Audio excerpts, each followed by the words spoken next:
আল্লাহ পাকের দয়ায় আজকে 12 রবিউল আউয়াল আমার নবী সাল্লাল্লাহু আলাইহি ওয়াসাল্লাম এর মিলাদ হয়েছে। তো রবিউল আউয়ালের মাস ঢুকে গিয়েছে। আশিকানে রাসূল এই সিটি থেকে আলহামদুলিল্লাহ ফিরিঙ্গি বাজার ঘাট থেকে ইনশাআল্লাহ নৌকা জুলুস নিয়ে সাগরের মধ্যে বের হবে। তো আজকে আশিকানে রাসূলদের জন্য সাগরের মাছ অপেক্ষা করতেছে।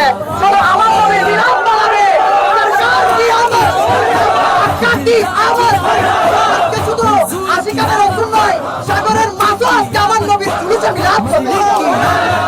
আশিকানে রাসূল মাদানী কাফার নিয়ে এখন আলহামদুলিল্লাহ মিলাদে মুস্তাফা মানার জন্য নৌকা জুলুসের জন্য বের হয়ে যাচ্ছে সিটি সাউথ জোন থেকে। তো ইনশাআল্লাহ আমরা সবাই নিয়ত করে আজকে আমার নবীর মিলাদ বানাবো।